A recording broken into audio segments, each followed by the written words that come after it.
He stepped out of his sleek black Lincoln Continental into the crisp morning air of downtown San Jose. His polished Italian leather shoes clicking softly against the hotel's circular driveway. It was just before 8 a.m., and Darius Whitfield looked every bit the man in charge, tailored navy blue suit catching the sunlight just so. Crisp white shirt smooth beneath the lapel, and every movement exuding precision. Yet as he glanced toward the valet, there was no welcome, no approach. The young man behind the valet stand looked down at his phone, then turned to the car behind Darius, ignoring him completely. "Can you park this one?"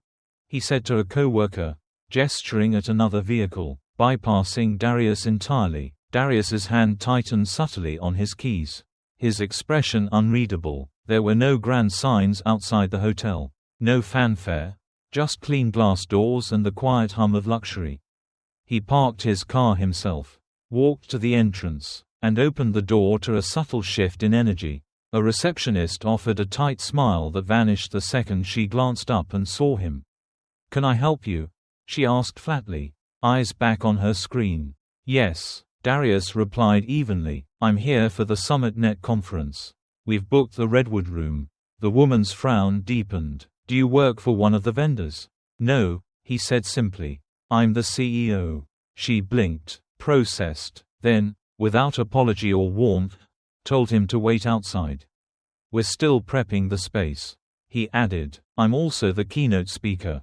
But that changed nothing. Her tone was a wall. "Still. We're not quite ready. Please wait outside." Another staff member, walkie-talkie clipped to his belt, emerged and gave Darius a long, impersonal once-over. "You with security?" he asked, not even hiding his skepticism. "I'm Darius Whitfield," he replied with calm clarity. "I'm hosting the conference today." A beat of silence passed. "The kind that says everything and nothing. Just give us a few." "Sir, we'll call someone to come get you." Darius let out a quiet breath through his nose. A man collecting himself, not out of rage but out of something far more profound, something colder. Behind him, the world moved on, a mother pushing a stroller, a bus hissing to a stop at the corner, people getting their coffee and greeting the day. But he, a man who built his company from the ground up, who signed the contracts, secured the funding, made the decisions, stood on the sidewalk, treated like a stranger, not because of what he said, not because of what he did, but because of what they saw when they looked at him. An older black man in a place they didn't expect him to be, and that was enough. His phone buzzed. It was Jalen, his assistant. "Boss, just checking. Did they greet you yet?"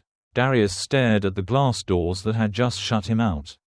"Not exactly." Jalen knew that tone. No anger, no panic, just calm, measured control. "Want me to come down?" "No," Darius replied. "Stay with the investors. They'll be here soon. Let me handle this." And as he hung up and adjusted his tie, something shifted, not in them, but in him. He turned, walked back inside the hotel, past the same front desk woman, who looked up with the same tight expression.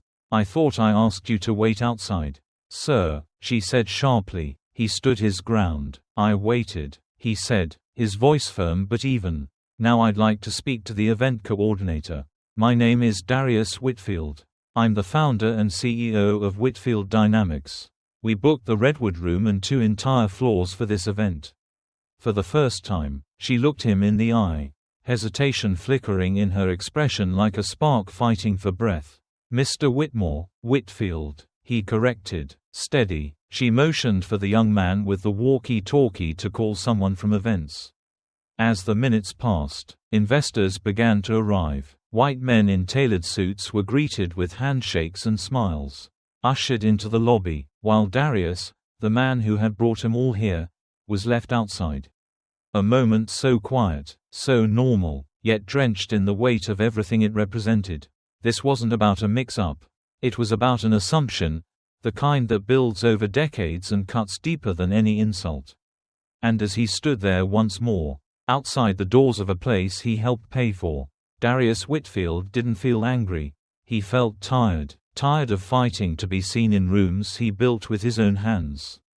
The phone call ended, And with it, the last thread of patience Darius had been holding on to frayed, not in anger, but in quiet resolve. He smoothed his tie, stepped back through the glass doors, and met the same reception: indifference, resistance, the subtle edge of suspicion. "I thought I asked you to wait outside." "Sir," the receptionist repeated, still tapping away at her keyboard as if he hadn't just stood outside. Humiliated. "And I waited," Darius replied, his voice steady, his presence now more commanding than questioning. "Now I'd like to speak with the event coordinator. My name is Darius Whitfield. I'm the founder and CEO of Whitfield Dynamics. We booked the Redwood Room and 2 full floors of your suites for this conference." There it was, direct, undeniable, yet the woman's eyes didn't show recognition, only doubt. "Mr. Whitmore?" she asked. "Whitfield," he corrected, without a blink. That flicker of uncertainty in her expression returned. This wasn't going how she expected. She turned to the young man with the walkie-talkie. "Can you call Gina from events?" she muttered. He nodded, stepping away, while the lobby continued its rhythm as if nothing had happened. A bellhop passed by with a stack of briefcases. Board members stepped out of elevators with badges clipped proudly to their jackets. And across the room, a hotel manager appeared seemingly from nowhere to greet 2 of Darius's senior investors. Handshakes, smiles, recognition, respect. Darius raised his hand slightly, a universal gesture of acknowledgement, but the manager glanced, hesitated, and turned away. That was the moment. Not the words, not the glances, but the choice. They chose not to see him. Calmly, he turned back to the front desk. "I'm going to say this one more time," he said, voice still smooth but no longer soft. "I'm not a guest. I'm not with security. I'm not delivering anything. I am the reason these people are staying here. I organized this entire summit. I brought 60 of the most influential investors in West Coast tech into this building today." The words weren't boastful, they were simply facts, laid out like stone on the ground. The receptionist opened her mouth. But before she could respond, the young staffer returned. "She's on her way," he said, then after a pause, his voice dropped. "You really the CEO?" Darius smiled, not with smugness, but with the weight of too many moments like this. "I didn't just build this company. I financed it. I wrote the first line of code. I signed the contract with this hotel. And I chose this location because I believed in the idea of professional courtesy." It landed differently this time, not just on their ears, but on their conscience. A silence followed, no longer rooted in disbelief, but in discomfort, the kind that comes when people realize they've made a mistake too big to cover with smiles. And as the woman shifted behind the desk, searching for something to say, anything to say, Darius didn't flinch. He wasn't asking to be seen anymore. He was letting them sit in the shadow of what they refused to recognize. They stared at him, silent now, no longer questioning his presence but still unwilling to offer the apology he would never ask for. Darius didn't wait for them to catch up. He had already moved past needing their recognition. "I've got $5 billion under management," he added, his voice calm, almost weary, "and I almost trusted you to help grow that." The room around him seemed to pause, the weight of his words finally making space in the minds of the people who had dismissed him minutes before. But he didn't stand there for validation. He wasn't looking to teach them a lesson with volume or rage. His point had been made the moment he re-entered that lobby with composure still intact. Just then, Gina from events swept into the room, clipboard in hand, face flushed with panic and apology. "Mr. Whitfield, I'm so sorry for the delay. We weren't informed you'd arrived. Please come with me. We have the Redwood Room ready. And coffee is being served." The very same staff who had asked him to wait outside now stepped back as he passed. Like parting tides. They didn't say a word, they didn't need to.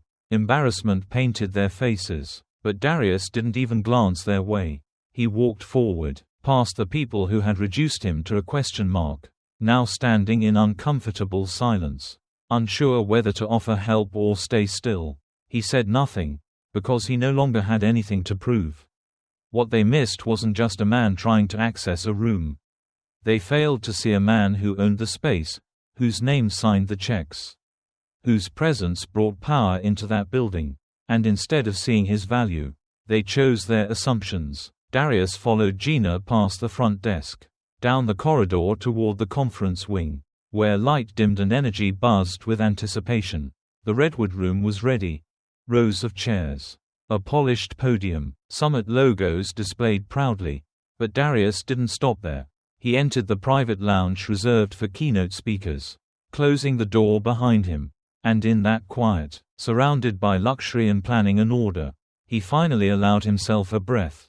Not anger, not ego, just exhaustion. He looked at his reflection in the dark glass window, not searching for reassurance, but reckoning with a familiar truth, that after everything he'd built, he could still be mistaken for anything but the leader. And still, he didn't crumble. He reached for his phone and called Tammy, his head of operations. "We're moving the summit," he said simply. There was no gasp on the other end, only a long breath and the calm acceptance of someone who'd worked beside him long enough to recognize his tone.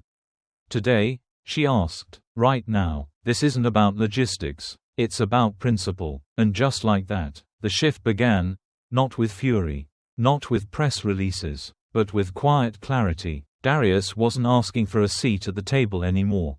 He was choosing to build one somewhere else. There were no slammed doors, no shouting, no dramatic confrontations, just movement, deliberate and irreversible. Darius stood in the speaker lounge, his voice level as he gave Tammy her instructions: contact the backup venue, reroute all guests, cancel every booking, charge the penalty to him personally if they pushed back. There was no hesitation in her voice, only a calm, understood. As the call ended, he looked at his reflection in the window once more, not searching for power but grounding himself in what he knew to be true: that dignity doesn't raise its voice. It just walks out. Minutes later, Jalen entered the room, ready to run through slides, unaware of the shift that had just been set in motion. "Change of plans," Darius said. "We're leaving." Jalen didn't question it. He saw the look in his boss's eyes and understood instantly. They didn't even try to make it right. "Want me to tell the board?" he asked. "I'll speak to them myself," Darius replied. And then, like water through cracks in stone, the word began to spread. Jalen moved quietly through the Redwood Room, whispering to investors, passing nods and subtle handshakes. "Emergency relocation. We've got a better setup just a few blocks over." Tammy coordinated with staff at the Hayes, securing the space, shifting AV equipment, rerouting catering. By the time Darius stepped back into the conference room to grab his notes and laptop, the exodus had already begun.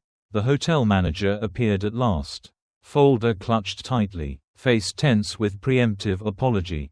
"Mr. Whitfield, I understand there was a mix-up at the front desk this morning, and I want to personally apologize. It was never our intention to offend you." But Darius didn't let him finish. "You didn't offend me," he said, his voice calm, almost gentle. "You disqualified yourselves. That was it. No insult, no threat, just truth, and truth, spoken plainly, is often the sharpest blade. Can we make this right?" the manager asked, desperation creeping in. Darius zipped up his laptop case and looked him in the eye. "You had your chance." Then he turned and walked away, the silence he left behind louder than any outburst ever could be. Because sometimes, the most deafening sound is absence, especially when it's tied to prestige, influence, and the money they didn't even realize they were about to lose. The lobby, once buzzing with handshakes and small talk, now thinned out rapidly. The receptionist who had told Darius to wait outside watched him go, lips pressed into a hard line. The young man with the walkie-talkie was gone. A black SUV waited out front, engine quietly humming, the driver already holding the door open. Darius stepped inside, phone buzzing with new updates. But he wasn't rushing. He didn't need to, because what was happening now wasn't about him anymore. It was about what people were seeing. And they were seeing everything. Back inside the hotel, panic was blooming in waves. Guests were checking out early, some without a word. The receptionist stared at her screen, scrolling, Confused. Gina, she said into the phone. The conference guests, they're leaving. Gina, still in the loading bay helping the AV crew pack up equipment. Froze. What do you mean, leaving? I mean, they're walking out. Some are canceling their keys. Some didn't even say anything. In less than 20 minutes. The carefully curated energy of a high-profile tech summit dissolved into empty chairs and unfinished coffee. Conference signage still stood, but the buzz was gone, like water drained through the floor. The hotel manager's phone rang again. Sir, the company has cancelled all bookings. The suites, the Redwood room, the catering, everything. That's not possible, he muttered. It's summit day, but it was possible. It had happened, and it was only just beginning. The calls kept coming, each one a thread unraveling what had once seemed like an immovable, prestigious event. The front desk clerk juggled phones with growing panic, trying to explain the unexplainable, guests leaving en masse, brunch going untouched, suites being vacated, confusion spreading like smoke. Talk to Mr. Whitfield, someone said. He made the call, but Mr. Whitfield was already gone. The SUV that had picked him up was long out of sight, carrying him not away from the problem, but toward a better place, one that saw him, one that had always seen him. At the Haze, just a few blocks away. The energy was different, welcoming, prepared, efficient. There were no questions about who he was. No second glances. Just a team who recognized that when a name like Darius Whitfield booked your space, you rose to meet that name with respect. He stood in a bright, glass-paneled conference room, the morning sun streaming in, and addressed his guests, not bitter, not angry, but with a calm that carried weight. Before we begin, he said, I want to thank you all for your flexibility. I know the change of venue was unexpected, but where we gather speaks volumes about what we value. The room quieted. I chose that previous hotel for its reputation, its service, its proximity to your offices. But this morning, I was reminded that a polished lobby and 5 stars don't guarantee respect. A few jaws tightened. Others looked away, uncomfortable but understanding. I was asked to wait outside. Twice. By staff who never asked my name. I parked my own car. I reintroduced myself. I explained who I was. But in that space, none of it mattered. His words didn't shake the room with rage. But they settled deeply. Because everyone there understood what had really happened. Not just a misstep, but a pattern. Not just ignorance, but a system of quiet exclusion. Some of you might be surprised by this, he continued, others, less so. He let that sit, a sentence heavy with lived experience. But I don't believe in yelling. I don't believe in dragging people down to prove a point. I believe in moving forward, and today, we're doing just that. Somewhere that sees us, hears us, and treats our business with the seriousness it deserves. The applause that followed wasn't loud with excitement, it was deep with respect. Jalen stood in the back, arms crossed, proud. Meanwhile, back at the first hotel, the scene was one of quiet disintegration. Coffee urns stood untouched. Catering staff looked around, uncertain if they should even begin plating the food. Conference signs remained, but the energy had long since fled. A formal letter from Whitfield Dynamics sat in the manager's hand, termination of agreement. Effective immediately, no lawsuit, no public threat, just the withdrawal of presence, the loudest protest of all. We lost the event, he told the general manager. How? Came the reply.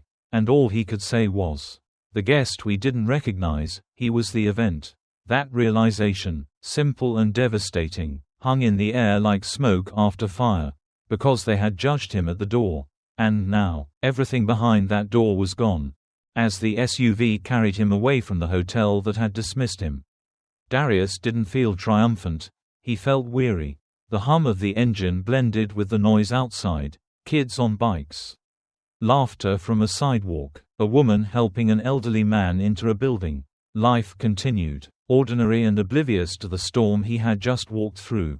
But inside that car, there was stillness, reflection. Jalen sat beside him, scrolling through emails on a tablet. The silence between them both comfortable and heavy. You sure you don't want me to write a public statement? Jalen asked, glancing up. People are already starting to post. Someone from Marlowe and Banks took a video of you walking out. Darius shook his head slowly. Let them talk. I'm not here to go viral. He leaned his head back against the seat. His expression distant. Not angry. Not proud. Just tired. Outside, the world passed in frames. And with it, memories came quietly, uninvited. Jalen broke the silence again, hesitating before asking, why didn't you just go off on them? I mean, they deserved it. Darius didn't answer right away. He watched the passing sidewalk, the rhythm of movement, then spoke softly. When I was 19, I walked into my first interview, resume in hand, GPA top of the class. I sat in the lobby for 2 hours because the receptionist assumed I was delivering food. Never asked my name. The interview never happened. Jalen looked over, silent. I could have yelled, made a scene, but I didn't. I left. I found another door, then another. He rubbed his hands slowly, as if remembering the steering wheel of an old car, cold and cracked. I used to think that if I achieved enough, wore the right suit, made enough money, people would stop making those assumptions, that I could outwork the doubt. He glanced over at Jalen, voice low. They don't stop. The degrees, the numbers, the headlines, they don't speak louder than their image of what power should look like. And I've made peace with that. Jalen nodded slowly, listening not as an assistant, but as a witness. But this wasn't just a rude receptionist, he said. This was a whole hotel, a whole moment. Darius nodded. Exactly. And that's why I walked. Because I didn't need to prove anything. I didn't need to raise my voice to earn respect I'd already built. I needed the people watching, the staff, the investors, even you, to see what it looks like when you refuse to beg for belonging. The car slowed at a red light, and across the intersection, a billboard for a startup accelerator flashed with sleek fonts and smiling faces, images Darius had once stared at from the other side of the glass. Jalen gave a small smile. You ever think we'd be the ones running those now? Instead of applying, Darius smirked faintly. Every day, and it still doesn't feel real sometimes. The SUV pulled up in front of the Whitfield Dynamics building, steel, glass, purpose. As they stepped out, the lobby receptionist greeted them with a smile and held the elevator door. Inside, the hum of the city fell away, replaced by something quieter, dignity. Jalen looked over. You ever think about telling that story? The 19-year-old version of you? Darius paused, then said, not for sympathy, but maybe for clarity, because people think these moments are isolated, one bad employee, one bad day, but it's not just about that.